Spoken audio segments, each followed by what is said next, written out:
안녕하세요. 문풀 강선생입니다. 오늘은 기하 문제, 도형 문제를 어떻게 풀어나가야 되는지에 대한 이야기를 해드리려고 합니다. 기하 문제를 푸는 방식이 잘못돼서 기하가 어려워지는 친구들이 있어요.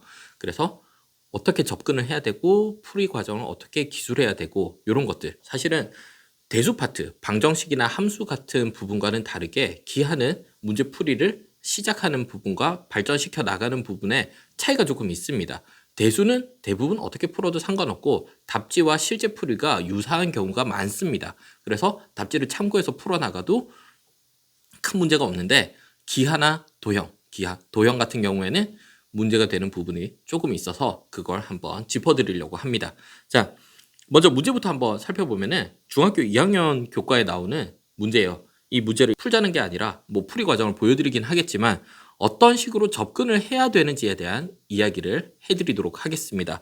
자, 풀이 과정을 그냥 바로 답지에 있는 것부터 살펴보면은 여기에 이제 답지가 쭉 나오고 있는데 일단 기본적으로 삼각형 CQB, CPCQ가 같다, 뭐 각이 뭐 같다, 어떻게 나타낸다 이런 것들에 대한 걸 기호를 사용할 때 실제 첫 풀이를 진행하는 데 있어서는 이렇게 기호를 복잡하게 일일이 꼼꼼하게 표현하지 않아도 좋다. 나중에 답을 다 구하고 정리를 하는 과정에서 이렇게 표현을 하는 거지 문제를 풀어나갈 때는 내가 알아보기 쉬운 기호, 점, 별표, 세모, 네모 이런 걸 써서 혹은 길이가 같다라고 하면 그냥 길이를 짙게 칠하는 것만으로도 충분하다. 내가 알아보면 되는 건데 내가 알아보기 힘든 방식으로 표현할 필요는 없다. 그리고 정리를 해나가는 과정은 특별할 게 없습니다. 자, 그러면은 실제 어떻게 풀이를 진행했으면 좋겠는지 예시를 하나 보여드릴게요. 처음에 문제를 잘 파악을 합니다.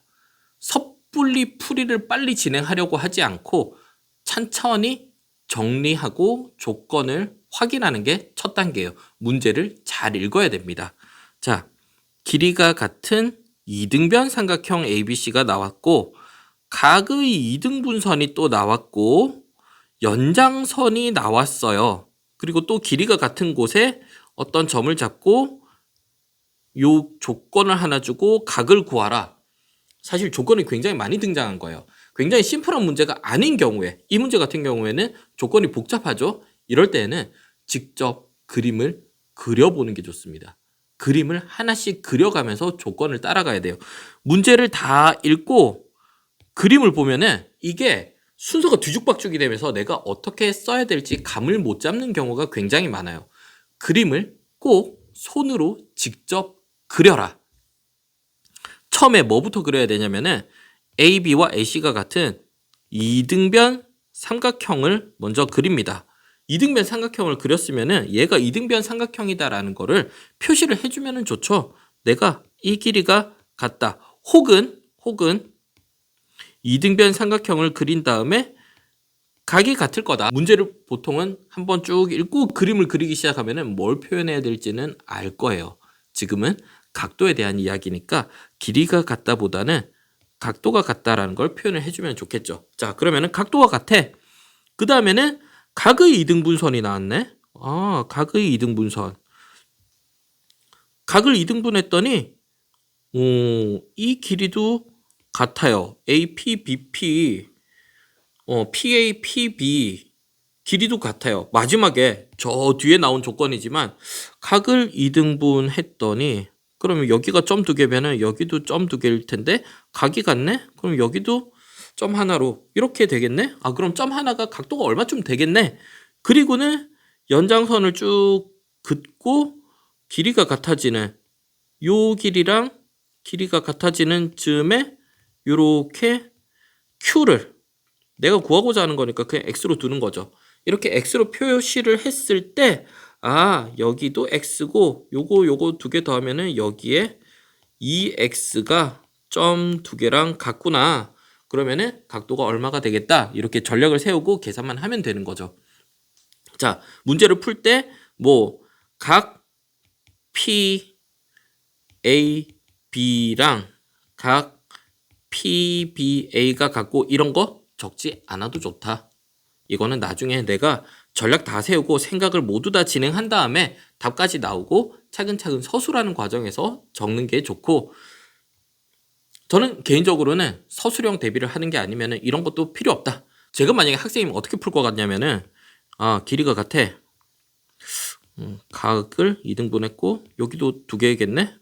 그리고 여기 x는 점 하나랑 같네. 그럼 점 하나랑 여기가 길이가 또 같네. 그럼 요거 점 5개가 180. 그럼 점 하나가 얼마겠네. 이런 식으로 풀 것 같아요. 그리고 이렇게 그냥 대충 그림만 그려놔도 나중에 검사할 때 내가 무슨 생각했는지 되게 쉽게 보여요. 차라리 A, B, C가 어떻고 각이 어떻고 삼각형이 뭐고 어떤 길이랑 어떤 길이가 같고 문자로 표현한 것보다 훨씬 직관적으로 눈에 들어온다는 거죠. 자, 다시 정리하면은 기하는 조건을 차근차근 읽어 나가는 거 굉장히 중요하다. 조건을 온전히 다 읽기 전에 섣불리 생각을 진행하지 말라. 조건을 다 읽고는 그 다음에 뭐 해야 돼요? 조건이 복잡할 경우에는 그림을 손수, 자기 손으로 다시 그려봐라. 조건을 재구성하는 거예요. 그림을 그리는 게 중요한 게 아니라 내가 앞에서 읽은 조건을 그림으로 재구성하는 거예요. 왜? 그 재구성하는 과정을 통해서 전략을 세우거든요. 그럼 그 전략을 세운 뒤에 풀이를 진행하고 답이 나온 다음에는 정리를 하기 위해서 삼각형 ABC와 삼각형 EDF가 같다, 어떤 각이 같다, 내가 뭘 어떻게 미지수로 변환을 했다, 이런 것들 적어 나가도 좋다.